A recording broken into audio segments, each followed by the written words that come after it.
ఎందుకంటే ఈ రాజకీయ వాతావరణమే ఈ రకంగా ఏర్పడేదే కాదు. ఒకవేళ పవన్ కళ్యాణ్ ఆ స్టాండ్ తీసుకొని టీడీపీతో కలవకపోతే, అవును, అందువల్ల నెంబర్స్ను ఎన్నికల తర్వాత నెంబర్స్ని చూసి you cannot ignore the politics కదా. అంతకు ముందున్న రాజకీయ నేపథ్యాన్ని మనం మర్చిపోలేము.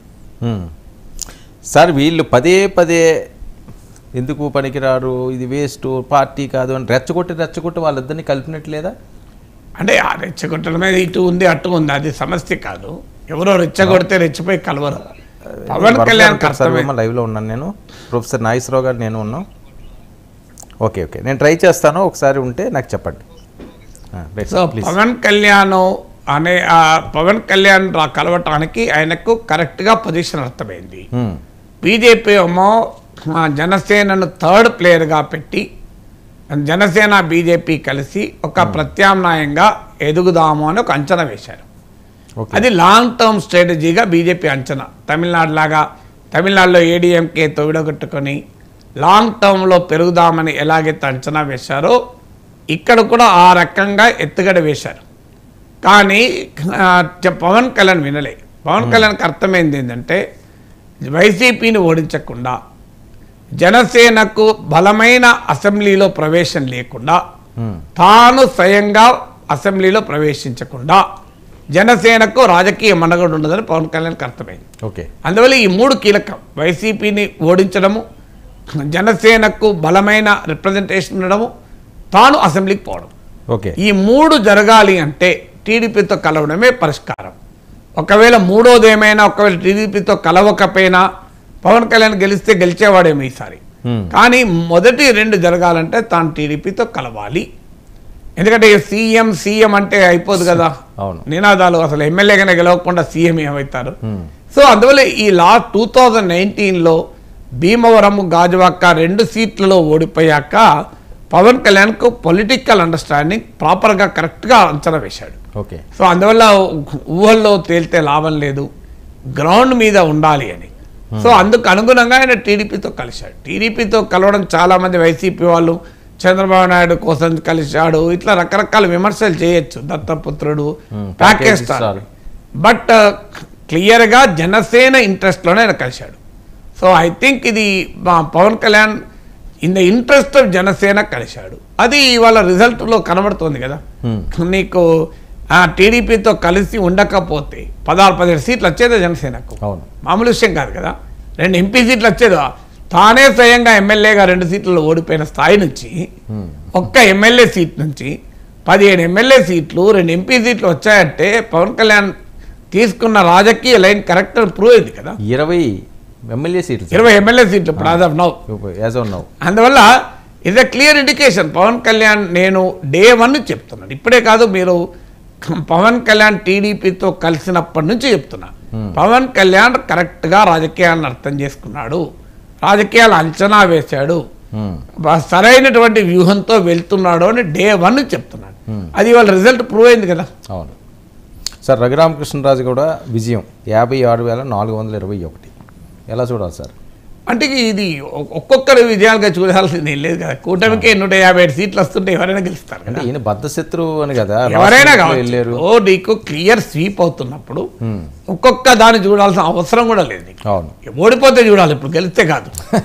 ఇప్పుడు కూటమి తరఫున ఎవరైనా ఓడిపోతే ఎందుకు ఓడిపోయారని చూడాలి, గెలిస్తే ఎందుకు గెలిచారని చూసే అవసరమే లేదు. అంటే ఇట్స్ క్లియర్ స్వీప్. నీకు ట్రెండ్ వేవ్ లాగా ఉన్నప్పుడు సో నీకు ఎవరైనా గెలుస్తారు. రఘురామకృష్ణరాజు ఎందుకు గెలవరు? ఇంకా జగన్కు వ్యతిరేకంగా సింబల్గా ఉన్నాడు కదా. ఆయన ఈవెన్ పార్లమెంట్ పోటీ చేసిన 2 లక్షల మేడతో గెలిచేవాడు. సో అందువల్ల క్లియర్ వేవ్ అది, అందులో అనుమానం లేదు. సో ఈ వేవ్లో ఇప్పుడు ఆంధ్రప్రదేశ్ అసెంబ్లీలో జగన్మోహన్ రెడ్డి రఘురామకృష్ణరాజును డైరెక్ట్గా ఫేస్ చేయాలి, పవన్ కళ్యాణ్ ఫేస్ చేయాలి. So it's a very difficult moment for Jaganmohan Reddy. ఆయన సపోర్టర్లు 18 మందే ఉంటారు. అగ్రెసివ్ టీడీపీని ఫేస్ చేయాలి. సో ఇది ఇస్ ఎ బిగ్ ఛాలెంజ్, దాంట్లో డిస్ప్యూట్ లేదు. Okay sir. తెలంగాణ విషయానికి వస్తే Congress 8 lead, BJP 8 lead, BRS 0, MIM 1 lead. నువ్వా నేనా అన్నట్లుగా ఉంది. ఎక్స్పెక్టెడ్ కదా, మనం మొదటి నుంచి చాలాసార్లు చెప్పుకున్నాం కదా. బీఆర్ఎస్ గెలిస్తే ఒక మెదక్లో గెలవాలి, ఆ మెదక్లో కూడా గెలవకపోతే ఎక్కడా గెలవదు, ఇది అనుకున్నదే కదా. సో సికింద్రాబాద్ అని, నాగర్ కర్నూలు అని అంచనాలు వేసుకుంటున్నారు. కానీ మేము అక్కడ పోటీ ఇస్తామని అంచనా కానీ ఫస్ట్ పొజిషన్లో రావడానికి స్కోప్ ఉంటే మెదకని ఆ వాతావరణం లేదు అని ముందే అనుకున్నది.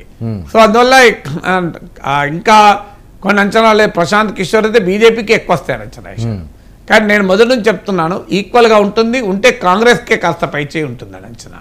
నేను డే 1 నుంచి నాకున్న అసెస్మెంట్ కాంగ్రెస్దే కాస్త పైచేయి ఉండొచ్చింది. ఎందుకంటే కాంగ్రెస్ ఓటు తగ్గడానికి చాలా తక్కువ అవకాశం. అప్పుడు మనకు ఇంకా ఓటింగ్ ఫిగర్స్ రావాలి. ఓటింగ్ ఫిగర్స్ వస్తే చెప్పగలం కానీ కాంగ్రెస్కు తగ్గడానికి స్కోప్ తక్కువ. తగ్గేదల్లా ఓటింగ్ బీఆర్ఎస్. బీఆర్ఎస్ ఓటు గంప గుత్తగా బీజేపీకి షిఫ్ట్ అయిన చోటల్లా బీజేపీ గెలుస్తుంది. అంటే బీజేపీ సాంప్రదాయం కాస్తంత బలం ఉన్న చోట, బీజేపీ బలమే లేని చోట బీఆర్ఎస్ ఓటు షిఫ్ట్ కాదు, షిఫ్ట్ అయినా లాభం లేదు. ఇక్కడ ఖమ్మం ఉంది, నల్గొండ ఉంది, ఆడ షిఫ్ట్ అయ్యేది లేదు, అయినా కూడా గెలిచేది లేదు. కానీ ఇప్పుడు మీకు బీజేపీ గెలిచిన సీట్లన్నీ చూడండి మీరు, ఆడ బీజేపీకి బలం ఉన్న సీట్లు, బీజేపీ బలం ఉంది, బీఆర్ఎస్ ఓటు కలిసి వచ్చింది, ఇక ఆటోమేటిక్గా గెలుస్తారు కదా. అవును సార్. ఏంటి ప్రశాంత్ కిషోర్ చెప్పింది నిజమైంది అనుకోవచ్చా? చిత్తుగా వైసీపీ అన్నారు. ప్రశాంత్ కిషోర్ ఆంధ్రప్రదేశ్ చెప్పింది నిజమైంది, కానీ బెంగాల్ చెప్పింది చిత్తుగా ఫెయిల్ కూడా అయింది. అందువల్ల ప్రశాంత్ కిషోర్ అయినా నాగేశ్వర్ అయినా మనమేం దివ్య జ్ఞాన సంపన్నులం కాము, దివ్య దృష్టి ఉన్న వాళ్ళం కాము. ఇప్పుడు ప్రశాంత్ కిషోర్ లాంటి వాడు కూడా బెంగాల్ చెప్పింది ఘోరంగా ఫెయిల్ అయింది. అవును. అంటే బెంగాల్లో మీకు బీజేపీకి నాకు కరెక్ట్గా ఫిగర్ నా దగ్గర లేదు బెంగాల్ ఎంత అని, మీరు చూడండి ఈ లోపల. కానీ బెంగాల్లో అసలు బీజేపీ భారీగా గెలుస్తుందని చెప్పాడు. సో మరి అది ఆ వాతావరణం కనబడతలేదు కదా. అవును. మీకు ఒరిస్సాలో కూడా మీకు హంగ్ వచ్చేటట్టు ఉంది. బీజేపీ బీజేడీ అయినా కలవాలి, బీజేడీ కాంగ్రెస్ అయినా కలవాలి అధికారంలోకి రావటానికి. సో అందువల్ల ఒక ఈవెన్ ప్రశాంత్ కిషోర్ దేశం మొత్తం మీదనే ఫెయిల్ అయ్యాడు కదా. ఇప్పుడు దేశం మొత్తమే ఆయన లాస్ట్ టైం వచ్చిన 303కి ఇంకా +10 +20 వస్తాయని యాజ్ ఆఫ్ టుడే మనం మాట్లాడుకుంటున్న సమయానికైతే ప్రశాంత్ కిషోర్ దేశంలో కూడా ఫెయిల్ అయ్యాడు. తర్వాత ఏమన్నా చివరి వరకు మారే సూచన తక్కువ. ప్రశాంత్ కిషోర్ చెప్పినన్ని సీట్లు బీజేపీకి వచ్చే అవకాశం అయితే లేదు. ఎన్డీఏకి రావడం లేదు కదా. యాజ్ ఆఫ్ టుడే 323 అంటే ఎన్డీఏకి లేవు, బీజేపీకి ఎక్కడికి వస్తాయి. మరి ప్రశాంత్ కిషోర్ ఆయన బెంగాల్లో పనిచేశాడు, అక్కడ ఫెయిల్ అయ్యాడు, దేశంలో పనిచేశాడు, అక్కడ ఫెయిల్ అయ్యాడు. అందువల్ల ప్రశాంత్ కిషోర్ను ఎక్కడ విమర్శలు ఎదుర్కొన్నాడంటే ఆయన చెప్పిన నెంబర్ రైట్ రాంగ్తో సంబంధం లేదు, ఆయన చెప్పిన లాజిక్ అది. లాజికే నేను ఇప్పుడు ఆ కన్సల్టెన్సీ ఫీల్డ్లో లేను, నేను ఏపీకి వెళ్ళలేదు, నాకు ఆంధ్రప్రదేశ్ నేను ఫాలో కాలేదు, నాకు అక్కడ ఏం జరుగుతుందో తెలియదు, కానీ జగన్ చిత్తుగా ఓడిపోతాడు అన్నాడు. అది క్వశ్చన్ లాజిక్. నువ్వు ఆయన చెప్పిన ప్రిడిక్షన్తో కాదు డిఫర్ అయింది. ప్రిడిక్షన్ ఇలా ఉంటుంది అలా లాజిక్ కదా. ఇప్పుడు నేను పొద్దున కూడా చెప్పాను ఇండియా టుడే వాళ్ళది, ప్రిడిక్షన్ కరెక్ట్ అయింది. లాజిక్ ఏంటి? చంద్రబాబు నాయుడు అరెస్ట్తో మొత్తం మారిపోయింది అన్నాడు. అలా అసలు చంద్రబాబు నాయుడు టీడీపీ వాళ్ళది క్యాంపెయిన్ ఇష్యూ చేయలేదే, చేయనప్పుడు దానిపై ఆ లాజిక్ను తప్పు పెట్టారు తప్ప ప్రశాంత్ కిషోర్ అసెస్మెంట్ విషయంలో కాదు డిఫరెన్స్. సార్ ఓవరాల్గా చూస్తే గతంలో జరిగిన ఎన్నికలకి ఇప్పుడు జరిగిన ఎన్నికలకి పూర్తి విభిన్నంగా ఉన్నట్టున్నది కదా ఈ రిజల్ట్. అసలు ఎక్కడా ఊహించిన విధంగా ఆంధ్రప్రదేశ్ పూర్తి విభిన్నంగా ఉంది కదా, క్లియర్గా తెలుసు. దేశంలో కూడా అంటే అంతటా కాదు, కొన్ని స్టేట్స్లో ఇప్పుడు యూపీలో ఊహించిన దానికన్నా బీజేపీకి ఎక్కువ దెబ్బలు తగులుతుంది.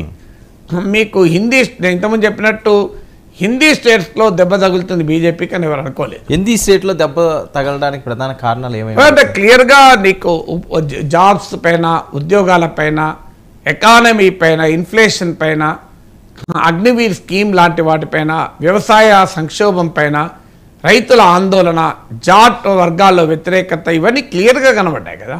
నేను దాదాపు 2-3 నెలల నుంచి మాట్లాడుతూనే ఉన్నాం. అయితే వీటిని గతంలో పుల్వామాతో, బాలాకోట్తో అధిగమించారు. ఇప్పుడు ఆ నేషనలిజం అనే ఒక పవర్ఫుల్ వెపన్ లేదు. అది లేదంటే రామ్ మందిర్ అయిపోయింది.